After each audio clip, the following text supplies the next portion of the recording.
this. Because we know that he cares and is aware of what's going on, Marcherie, that does not mean that when we suffer that God does not love us.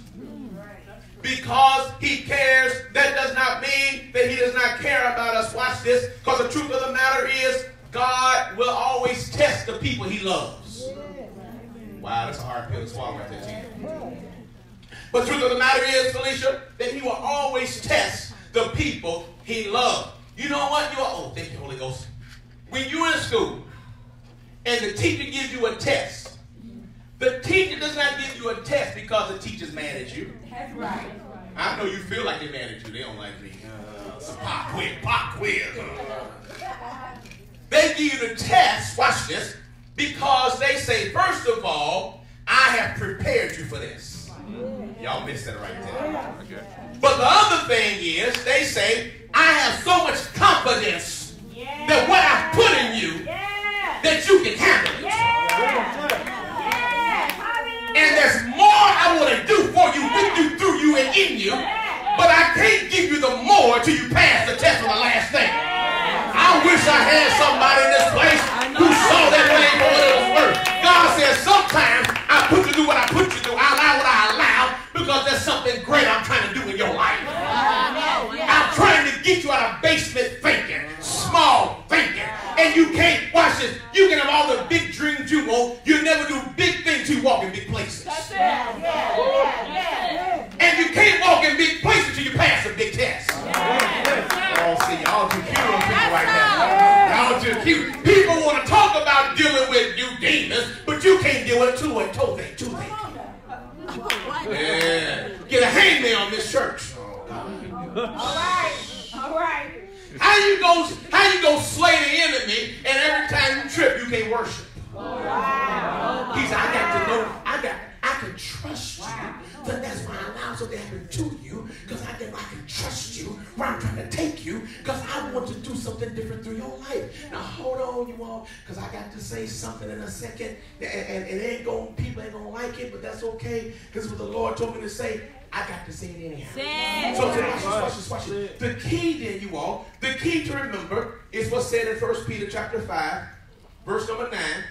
Refuse to give in to him. This comes out of verse number 8, you all. We're in verse 8.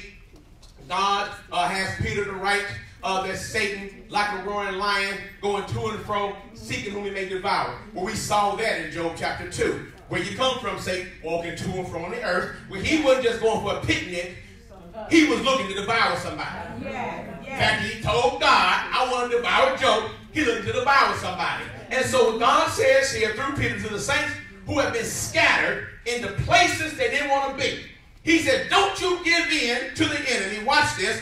By standing strong in your faith, you know, get this now, that your Christian family all over the world is having the same kind of suffering. Stop acting like you're the only one going through something. Oh, I'm going to deal with this thing in a second. When you go through something, when you hurt, stop acting like you're the only one who ever cried them kind of tears.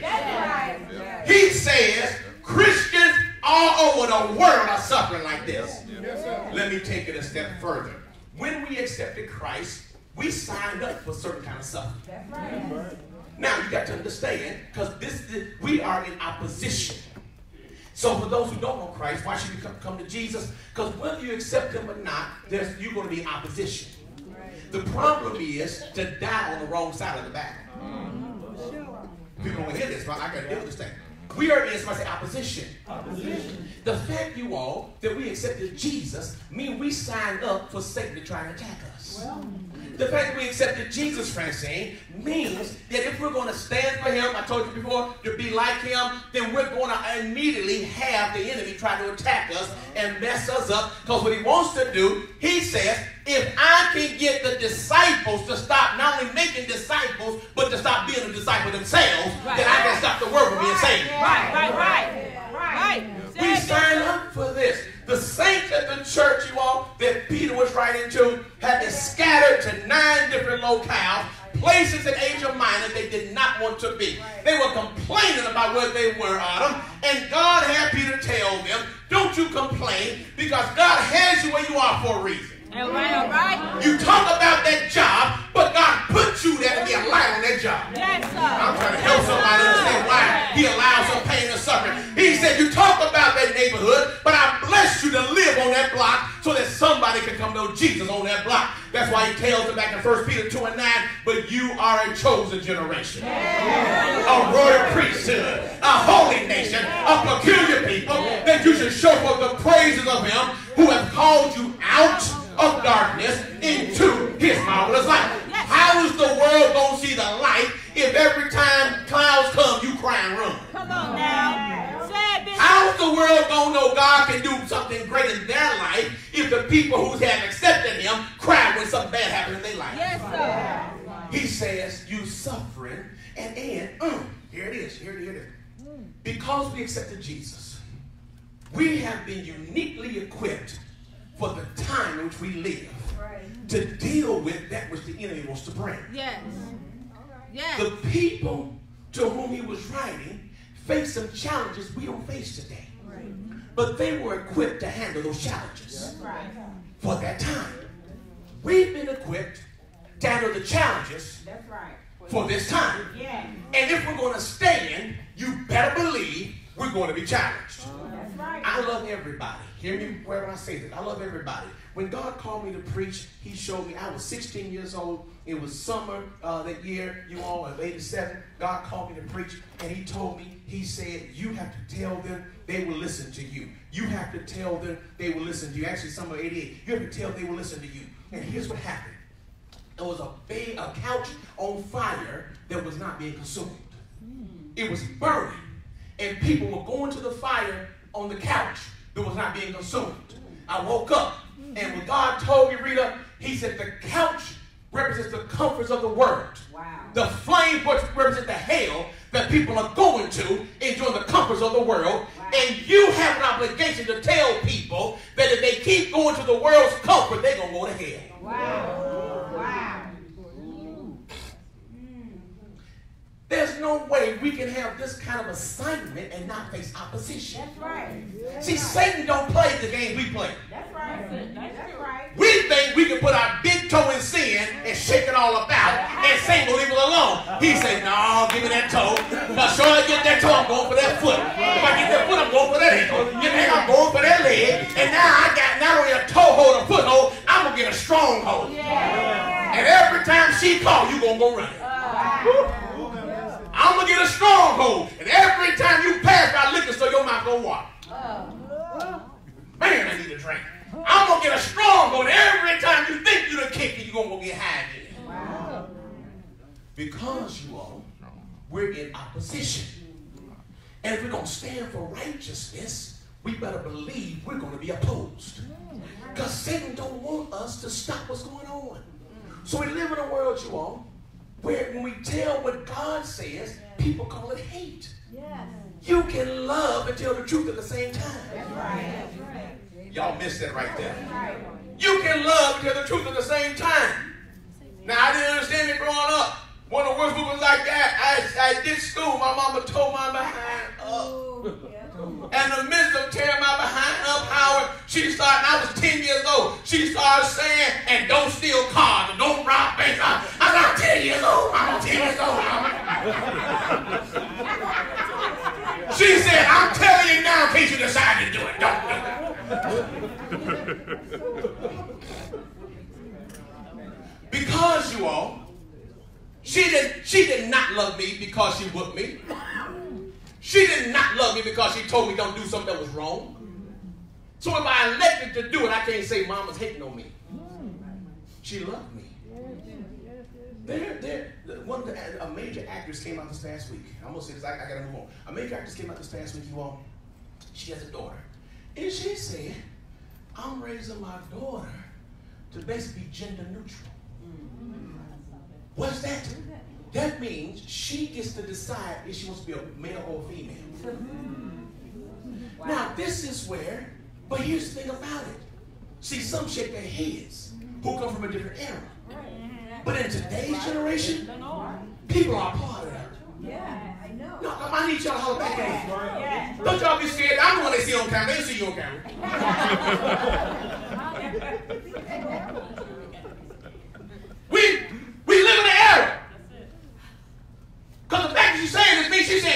mistake. Wow. Yeah. Wow.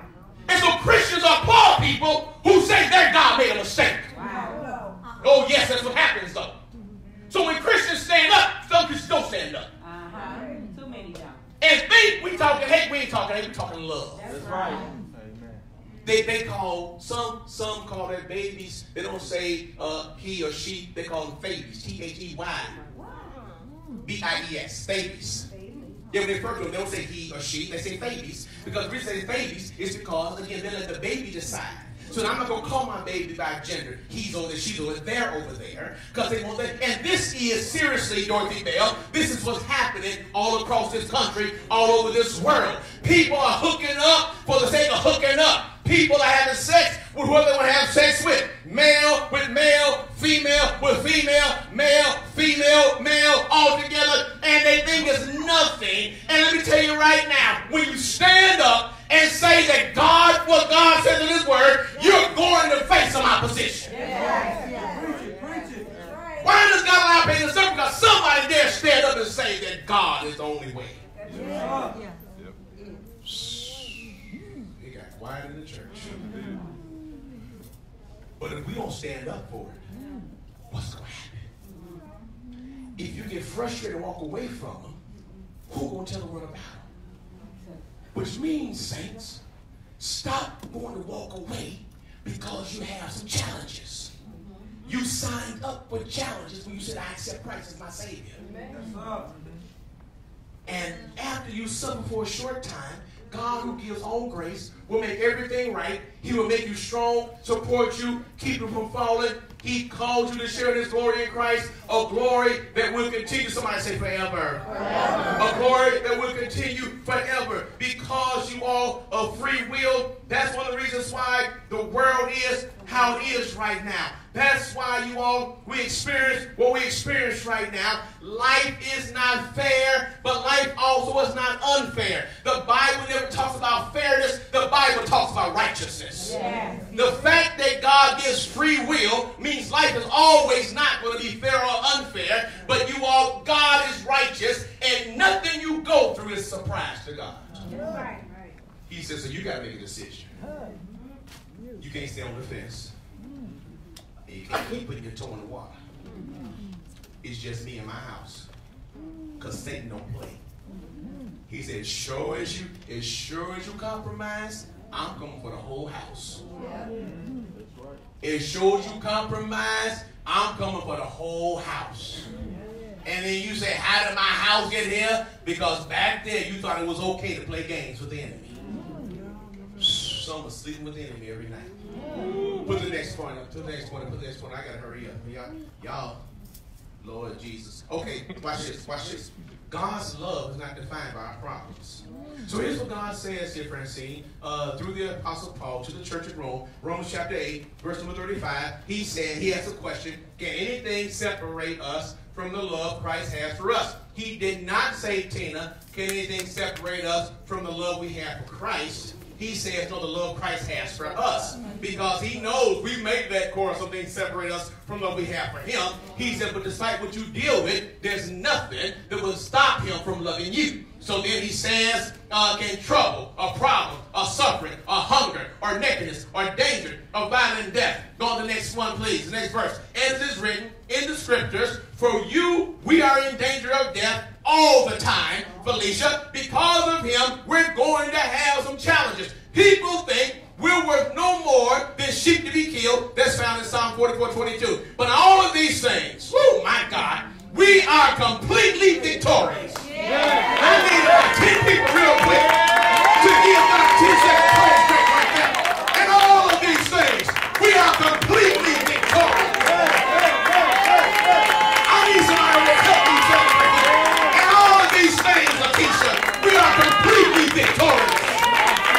Yes, had a few faces, but everything you have, somebody say victory. Victory. Victory. Why? Through God, who showed his love for us. Verse 38, please. It says, yes, I am sure that neither death, nor life, nor angels, nor ruling spirits, nothing now, nothing in the future, no powers, go on to the next one, nothing above us, nothing below us, nor anything else in the whole world will ever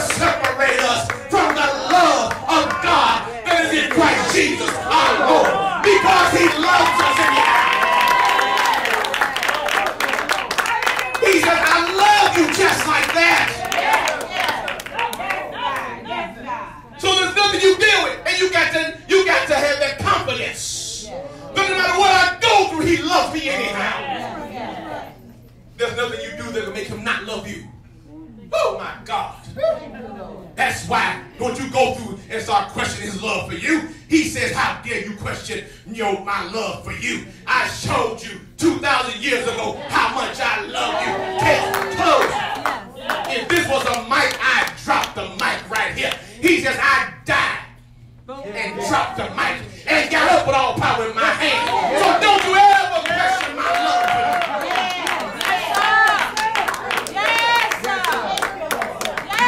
Somebody shout, he loves me. He loves me. Look at somebody, tell them, yes, Jesus loves me. Yes, Jesus loves me. Somebody give him a hand clap of praise. They love this place right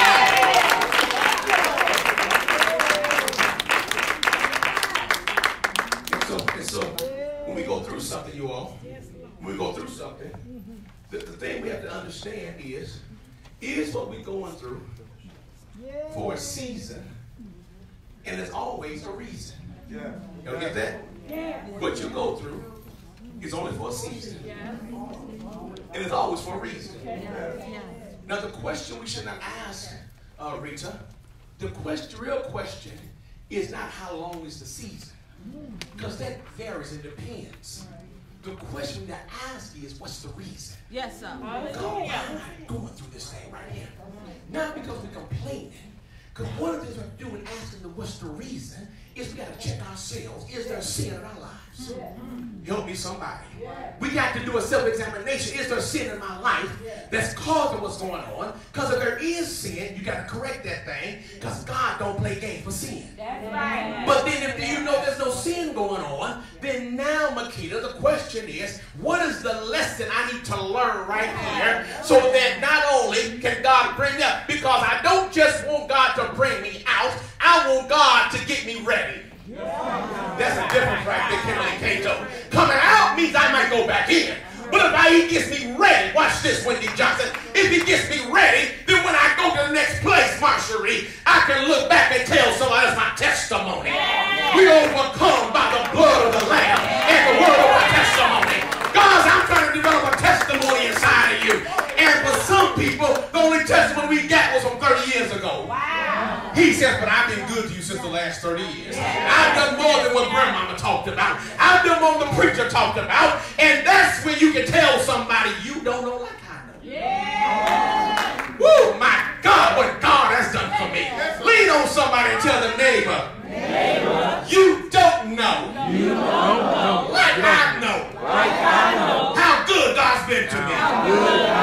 Somebody give God a praise. He's been good to me. Some people who've been good to give him praise. Hallelujah. He loves you even though you got some problems. Hallelujah. Don't you dare let your problem make you question his love. Hallelujah. Oh my God.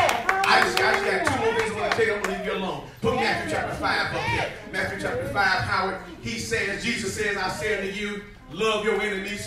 Pray for those who hurt you. If you do this, you will be the true children of your Father in heaven. Because look what he does. He causes the sun to rise on good and evil people. Now, I told you the Bible talks about being good. Jesus didn't tell them to be good. He said, but the sun does rise on good and evil people. And the rain does descend on those who do right and those who do wrong. Now, y'all got to get this. Because too many times, everybody, we get to this verse and we get self-righteous. And we start talking about, well, I don't understand. Why do people who don't do good things keep prospering? Why they bad and they evil. They ain't no good and they right. And yet God still bless them. And he said, but you forgot one thing, my child. There was a point where you were evil and wrong yourself.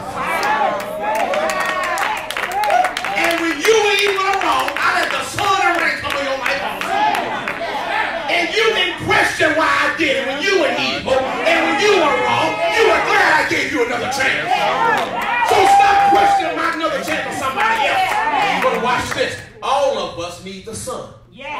The sun provides photosynthesis when it's planted in the ground so it can get the nutrients it needs, Makita, so it can burst through the soil and begin to grow. But if we only have sun, we dry out. So all of us need the rain to descend. Because the rain applies the water that backs cast the soil in so that now what's in the soil can come into the seed and it can burst out. So don't you cry about the rain. All God's doing is trying to grow you up. Don't you complain about the sun. He's trying to give you some strength. And thank God that he lets the sun and the rain come on everybody. That means everybody got a chance to know him one more time.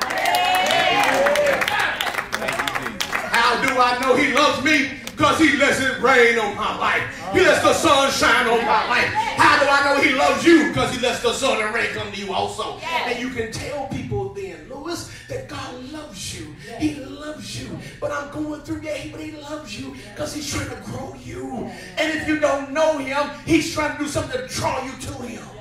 He says, so use the sun and the rain as an opportunity to come to know Jesus right now. Go to the last one, and I'm done. Decide to stay with God. Yes, sir. My goodness. Yes, sir. Yeah. Decide. Somebody say stay with God. Yeah.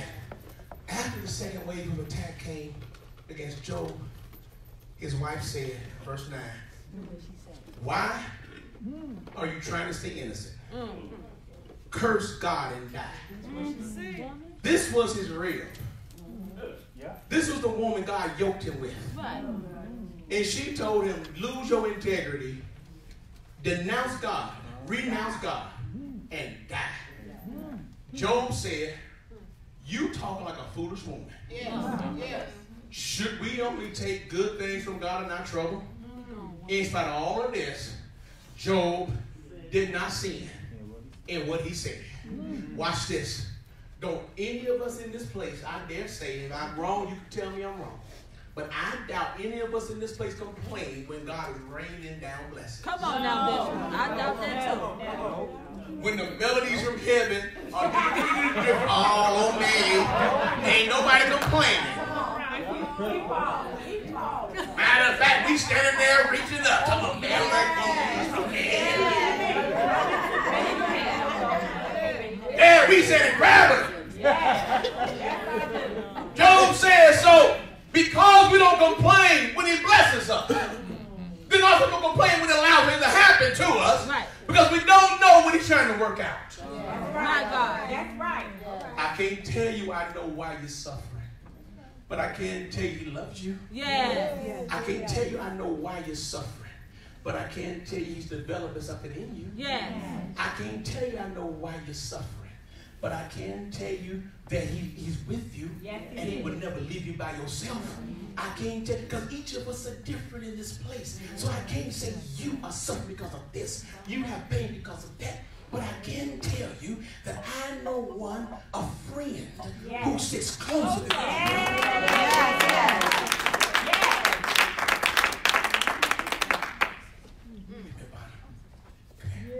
Stand right there. I'm going to show y'all something. Then I'm going to give y'all a challenge. Because, watch this. Because we walk with the Lord. Wherever he leads, our job is to follow him. That's right. That's right. Sometimes, Francine, he will lead us into some sketchy situations. But guess what we got to do? We have to follow him. We have to go with him.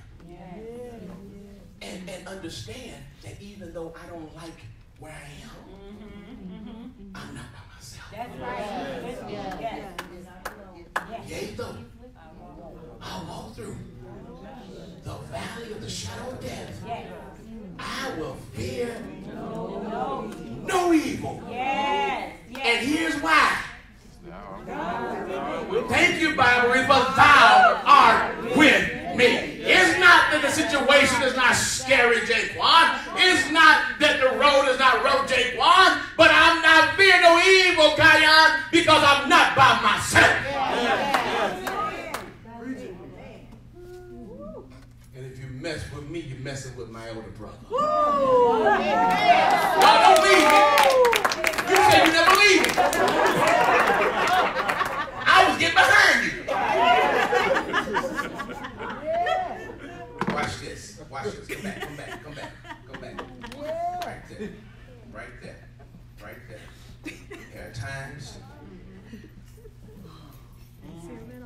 All you see is him. Yes.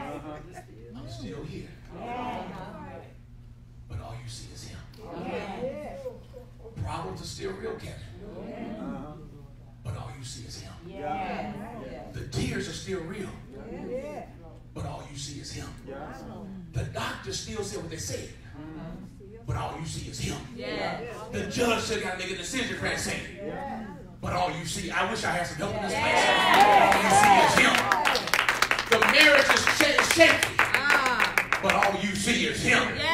And as sure as I allow you just to see him in my situations, at some point, he will allow me to see victory in every situation.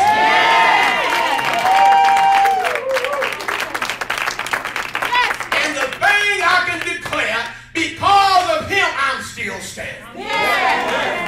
Somebody rest on your feet and give God a praise in this place. I'm still standing. Hallelujah. Yes, I've cried, but I'm still standing. Yes, it hurt, but I'm still standing. Yes, I will do, but I'm still standing. No, I didn't enjoy it, but I'm still standing. High five somebody and say, keep standing, keep standing, keep standing, keep standing, keep standing, keep standing. Somebody give God a praise, you can stand in this place. Now somebody give God a praise in this place. Matter of fact, give God a 60-second Shabbat praise in this place.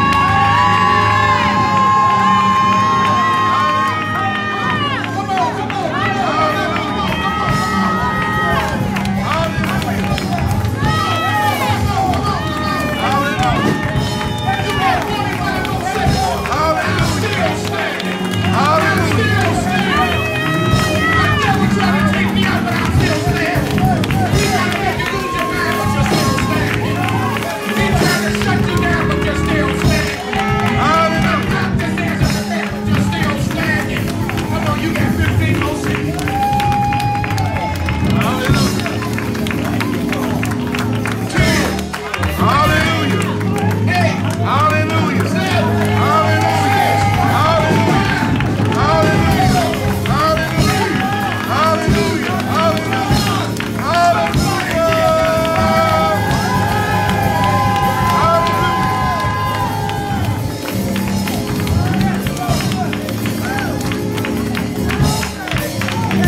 week, you all.